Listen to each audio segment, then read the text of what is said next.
Hello, my name is David Parsons, also known as Di Turbo. I come from a very poor working class background. My father, Ginger Ronald Parsons, worked on the pit all his entire life. He is still in good condition at 99 years of age. We just recently lost our mother nearly 5 months ago to just old age and a lot of ongoing different conditions she had, including cancer. Basically, what this video is all about is about the struggles that I have had with mental health and dyslexia over the years, and how basically how your environment develops how you think about the people around you and what the opportunities is in what we call now Great Britain. So I'm going to briefly give you a little bit of a background about myself for anybody that hasn't seen any of the other videos. I'm not exactly a great speaker, suffer with dyslexia or all sorts of problems. I might not even sound quite boring probably. But this is just something I just need to get off my chest because I believe that some things need to be talked about. Like I said, I come from a poor working class background, grew up very poor family, always worked. My father, my two brothers, worked on the local pit closed down. They went through the miners' strike, pit closed down in 1990, pretty much during the year that I left school. Now, I didn't have no help with dyslexia in school. Basically, they just put you in the back and just didn't want to know.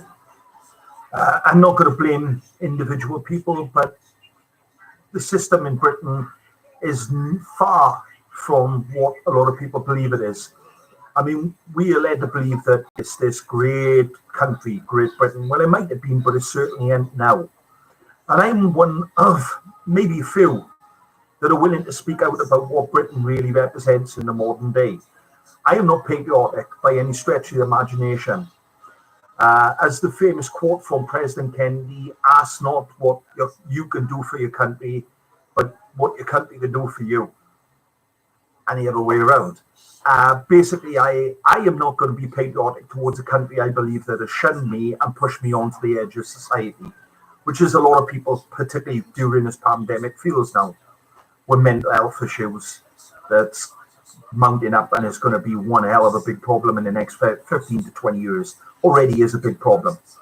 So yeah, I left school with no qualifications as a kid. I wanted to become a journalist for two reasons. One is because I believe in the news. I believe in getting at the truth. And the other thing was I always wanted to travel. I wanted to see the world. I wanted to see everything that could be possibly seen. Knowing that I had learning difficulties in school, but didn't know I had dyslexia, they didn't even bother checking me out or helping me one little bit. I left school, did my best, loved English, and it was one of the many subjects I really struggled with. Grammar, still to this day, is like an alien language to me.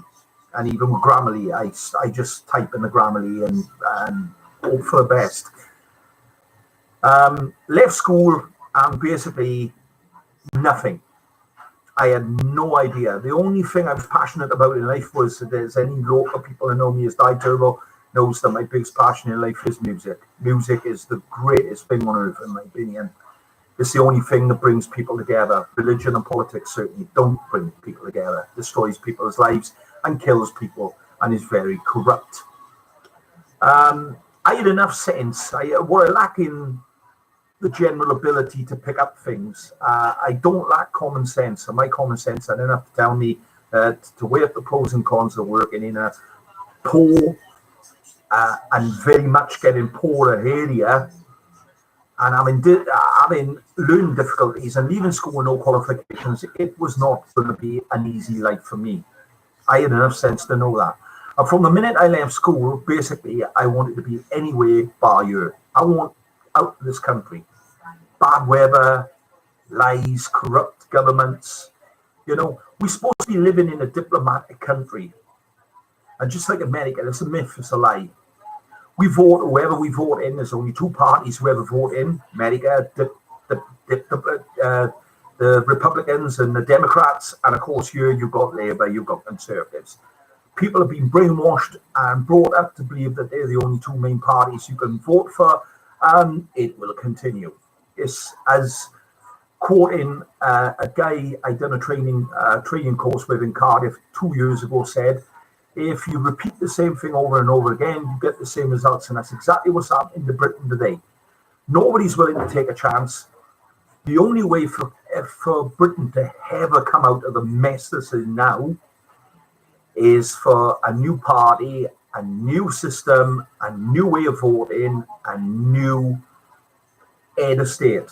These people that are running the show now, Boris Johnson, or as I call him, the clown, Christie, this guy, if he's the best that we've got to take us into the future, right out of this pandemic, right out of all the virus, where all the lies that's going on, then I'm afraid Britain's doomed.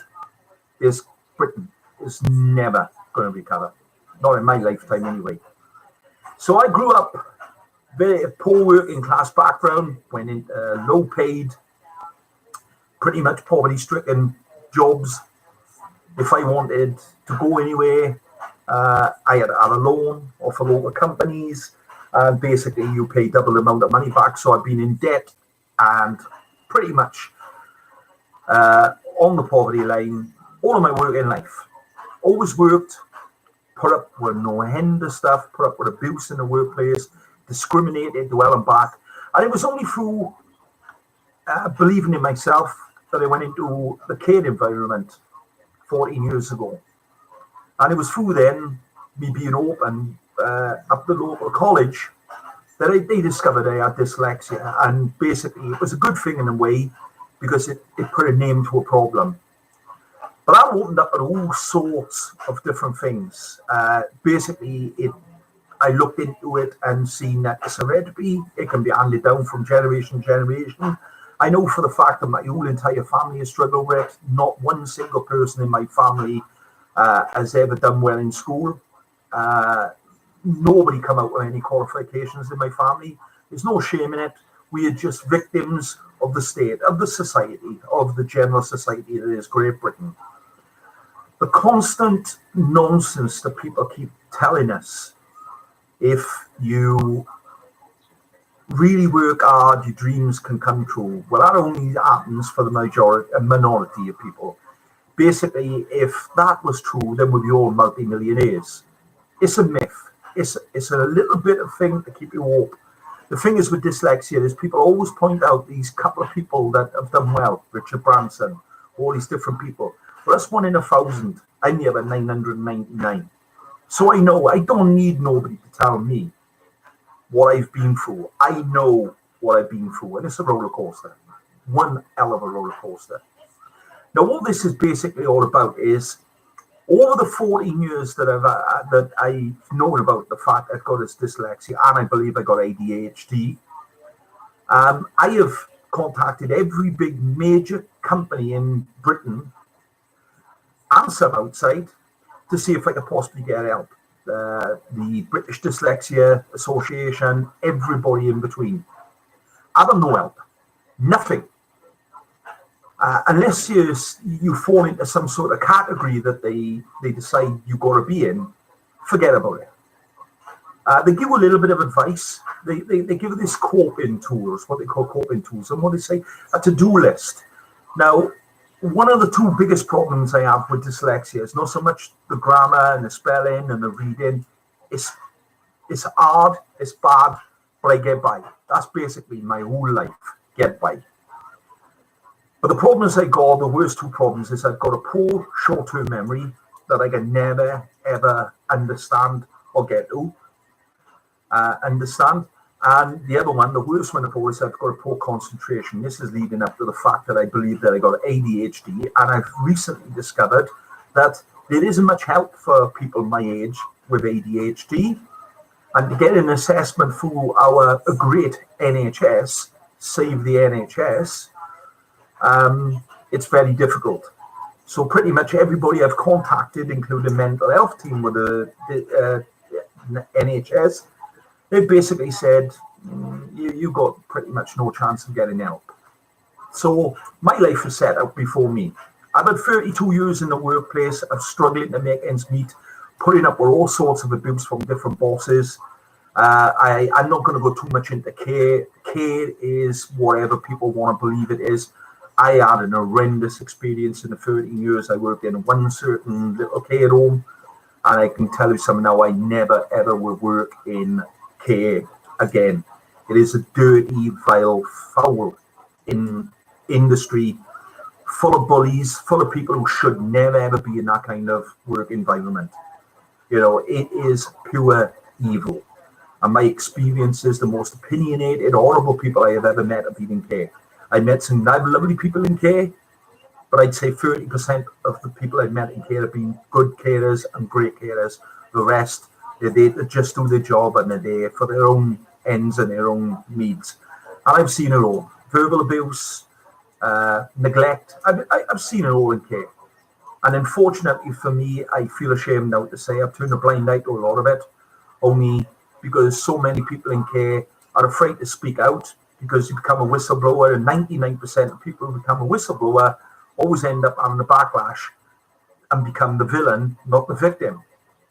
So you speak out, you get done. You don't speak out and you get heavily criticized and you're as bad as they are.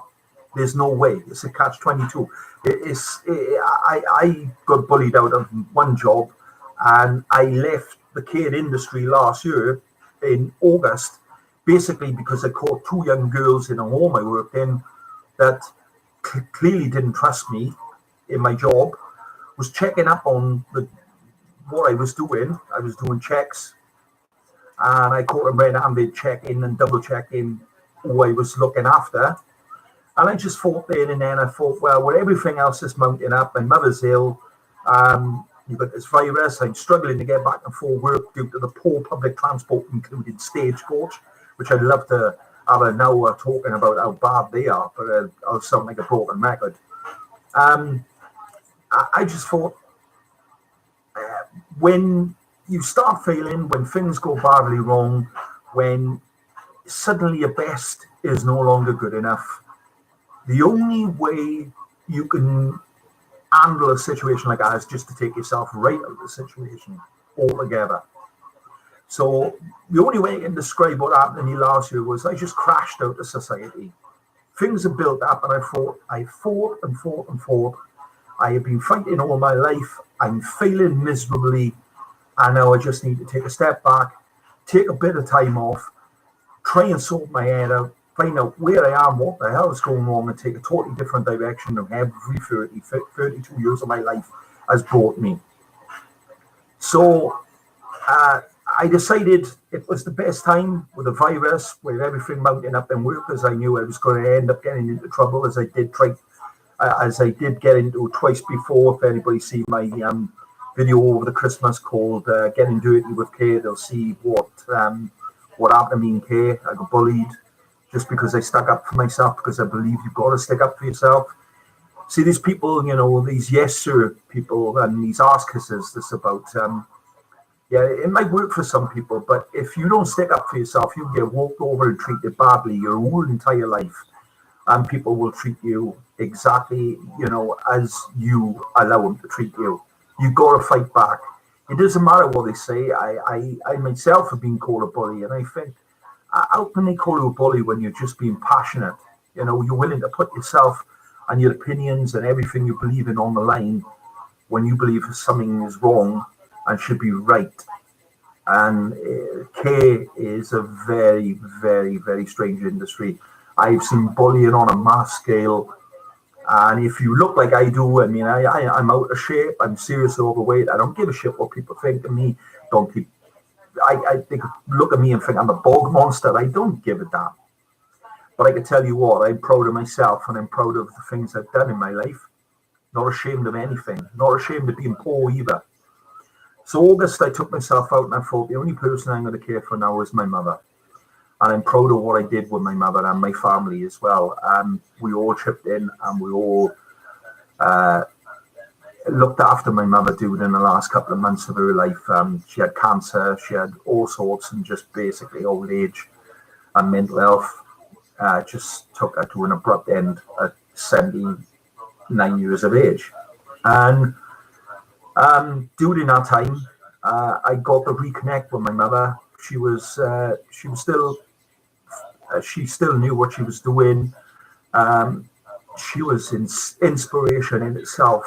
The last couple of months, she never asked why she was in the condition she was. She never asked why was she dying, was she ill.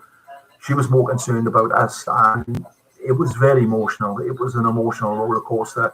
And anybody who've done what I've done, and I know there's millions and billions probably out there that have looked after ill family members, it is something that will affect you and change everything in your life for the rest of your life. There's no doubt about it. But I'm proud of what we did, what my family did, Parsons family. I'm proud of what we did, and me, my two brothers, Michael and Robert, and we done well, and we're struggling now. We haven't even had a chance because my father's age is 99 now. We haven't even had a time or a chance really to even grieve. I got to a stage now where I've had that many knockbacks in life. I don't even know how to grieve or anything. I cry a little bit, a few tears in my eyes. I watch a few videos and music, and certain things trigger me off. But anyway, what I didn't realise during this time was what else I was suffering with. And anything could bring on mental health. And I know for a fact, without arguing with any technical person or scientist or medical person who's been trained up about mental health, I know that dyslexia for me has affected every part of my life, including mental health. I was suffering from mental health as a teenager, but didn't really understand it, and just thought it was just one of those things. I wasn't clever enough to understand or realize anything. So I went 32 years of my whole life suffering with learning difficulties, understanding that it was a problem, but not understanding what the problem was. And I also had mental health, and it built up and built up. And because I was willing to push forward